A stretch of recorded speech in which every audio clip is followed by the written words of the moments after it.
I don't normally do videos like this, but right now I'm just kind of needing to talk about creative doubts, and I feel like putting this out on the internet is going to be helpful for other people to like understand that you're not alone in these feelings. But the second Avatar movie has been out for a week and a half, and tonight I saw it for the third time. And I think that the movie is stunning, and I felt so much creative energy after I finished watching it the first time that I was so ready to go home and I was so ready to get back to creating, and I just wanted to go home and work on my book because I was like, well, what if this could be me someday? And then after I had that thought the first time, which is now what I'm dealing with again, is the next thoughts of what I'm creating is never going to be this good. Or what I'm creating is never going to be produced in a movie to something this scale. What if what I'm working on isn't picked up by a mass audience? What if it's just found by like a very small group of people? Which is then when I have to remind myself that as an author, the only thing that I am capable of controlling is the work that I put out.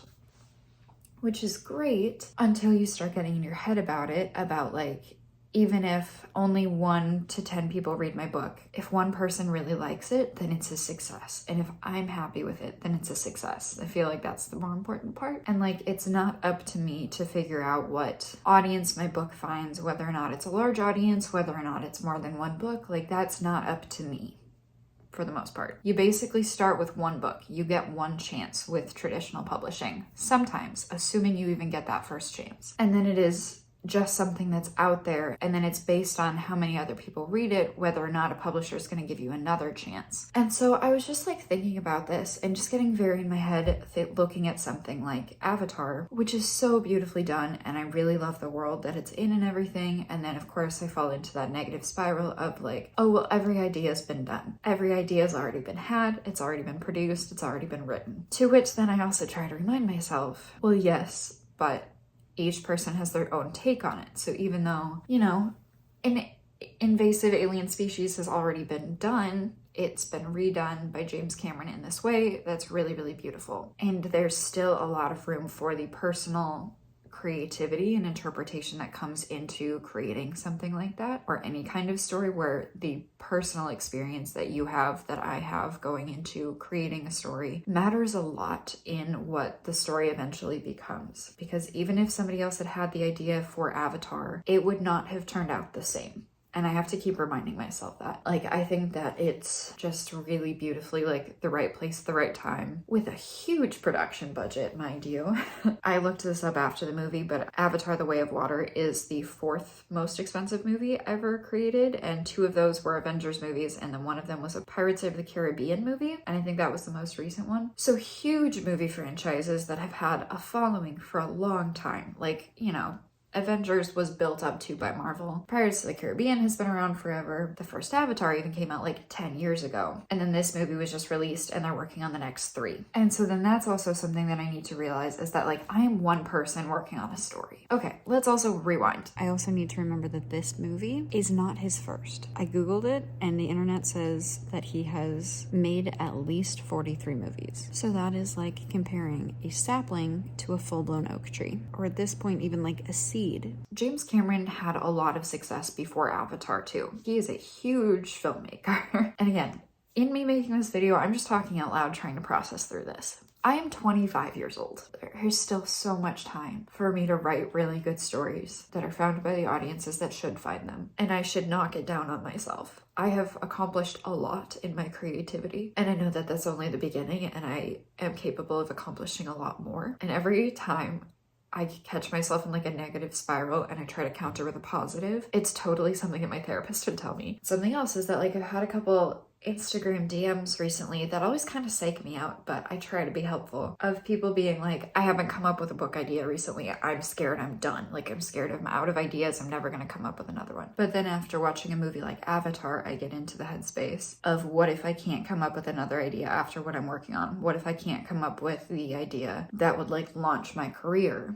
What if there's a lot of what ifs. It's a lot of really negative what ifs. And part of me also then gets into the whole other negative spiral of, is book writing a dying art? And a lot of people have said yes, and a lot of people have said no. It kind of freaks me out because my little sister, who's 21, so not so little, doesn't read. And that freaks me out, that like, I understand that there are still people that are my age that read, and I have friends that are just getting into reading for the first time in their lives. But then there are some people that believe so strongly in the future of books, like the Secret Library of Norway, which I found out about in Margaret Atwood's masterclass, because she is one of the 5 or 6 people that have been asked so far to write a work as a part of a collection of 100 works over a span of 100 years that will not be accessible to the public and will not be published and will not be read by any other humans than the writer until that 100-year span is up. And they're also growing a forest for this, and then at that point in time, when the 100 years is up, they're cutting down the forest and making an anthology of these published works out of these trees to release in 100 years. And a project like that believes so much in the future of reading. So there are people that read, but I think I'm looking at the younger generation too, of the TikTok generation, and the,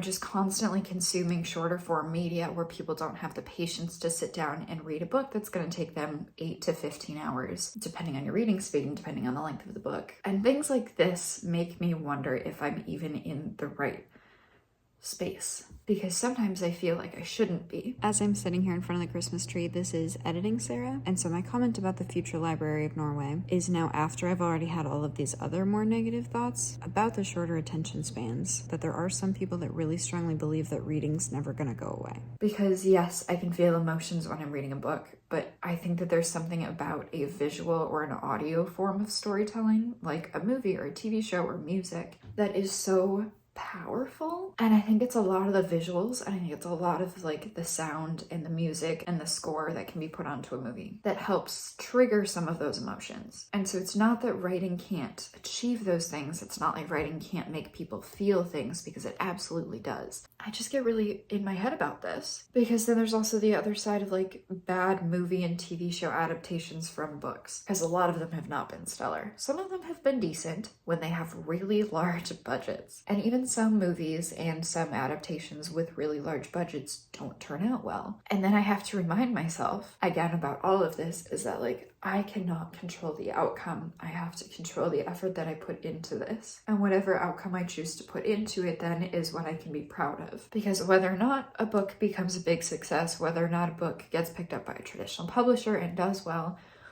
whether or not I can go on a book tour, whether or not I have somebody tell me that they like my book, whether or not TV rights or movie rights to a book are eventually sold, those things are not in my control. And that's all really hard to deal with sometimes.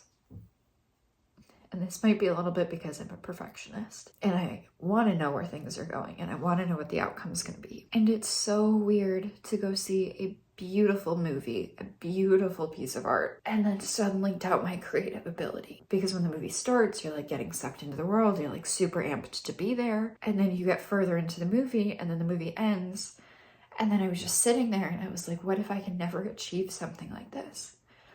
And realistically, like if I can't, that's okay. But also, in not trying, I'm removing myself from the running of being able to accomplish something amazing. And that's the thing, is like I can't remove myself from the race if that's something that I want to try and achieve just on any level. Something that was happening when I was like in college and stuff, I was reading job postings of like dream jobs, and I was like, I psyched myself out and I didn't apply to some of them. But realistically, like dream job is somewhat relative, because my dream job has been for a really long time to be a full-time author. But like amazing job opportunities, and then I wouldn't apply because I was overthinking applying to them, and then they wouldn't be available anymore. So therefore, in overthinking and not acting on it, I removed myself from the running of even getting a possible rejection for those things. And that's just kind of one of the things, is like you are only capable of the effort that you put in and the product that you can put out, if that's what you choose to do with what you create. And there's such a beauty to creating just for yourself too, but I am somebody that wants to share my stories with the world. But I go through all of this, and then I also remember that some of the books that have most touched my life and most influenced me as a creative person, and that I've loved the most, are not necessarily huge books. So like it doesn't have to reach a huge audience for it to be loved and cherished by somebody. I'm not finding it now, but I'm remembering a quote of some kind, again, that I'm massively paraphrasing, but it goes something along the lines of, your story might change one person's life, and that could be your own. And then in searching for that on Google, I also found this one that says, as one person, I cannot change the world, but I can change the world of one person. It doesn't have to have a huge audience to be impactful and meaningful. And then I think about those stories and I wonder why they weren't picked up by a larger audience if I loved them so much. Because don't get me wrong, I love Avatar. I see why a lot of people love Avatar, but then I read another book or I watch a smaller movie and I'm wondering why that's not a bigger deal. Is it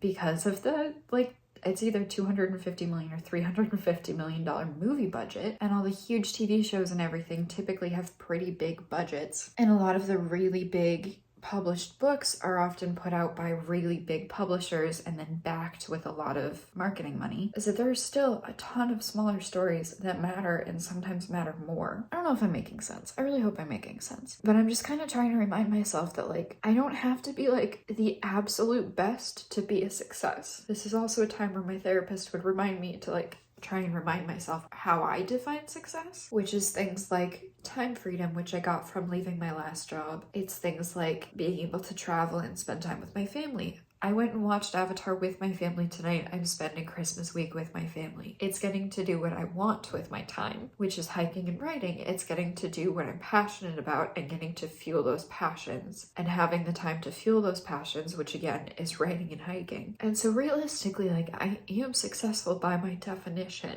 And yet there's still part of me that fears that I'm not going to be successful to the degree that I feel like I need to be. Even though technically I'm already there, the one thing that I would also use to define success is publishing a book, which I have not done yet. And I know I'm going to be so proud of myself when I do. And I have a timeline and I'm working on that timeline. But sometimes I just get really in my head about it. But I need to remind myself that, like, I am working towards what I now consider to be successful. But I think that I used to see success as, you know, a book to be a New York Times bestseller and then selling the TV rights or the movie rights for, you know, 6 or 7 figures and then having a huge movie premiere and then having your movie do really well. And even though a book doesn't have like a movie score or a soundtrack to it, it is still such a powerful medium. And it also has the opportunity to suck people more into the world because they spend more time with your world. They spend more time with your characters than like a 2 or 3 hour long movie. There's also something super deeply personal about reading a book and coming up with how you see the characters and how you see the world and how you individualize that story for yourself. And it's all dependent on the work itself. Okay, cool. I think I'm finally starting to ground myself in that idea again. That the work that you put in and the things that are in your control are the work that you can put in, which is the time, the effort, how good your product is when you're done with it, like how good your writing is, how much you edit it, how much you have other people read it, how much feedback you get on it. That's what you can control. And I know that I probably should look at an experience like getting to go see Avatar and getting that creative boost. I really should see it as a creative boost because it's something that I find inspiring. That's the way I should look at it. There are so many people going to see this movie. The last Avatar, I think, was the highest grossing movie, or like the second highest grossing movie. Might technically be third after inflation or whatever. But like one of the most highest grossing movies, and it's a sci-fi, but kind of like a fantasy. It's a fantasy sci-fi, and people are flocking to it. So even then, like, that should be an encouragement that like fantasy and sci-fi are not dying, and that a lot of people still love those stories and that we need more of those stories. This is something I talked about with my mom a while ago, was like, yeah, people love to go see movies like this. We were talking about a book, but people love to read this author's books, but they only put out a book or 2 a year. People are probably wanting to read something in between that author's books. So until you become, or if you ever become, that author. I like the until. I think that that's a more positive mindset to reach. But until you become that author that people are waiting for your releases, you can be the author that people fill in the gaps with and then discover that they really like, and then they're suddenly really looking forward to your next book coming out. And the way to put yourself in the running at all is to not take yourself out of the running. I'm not sure this is a quote. I feel like this has to be a quote,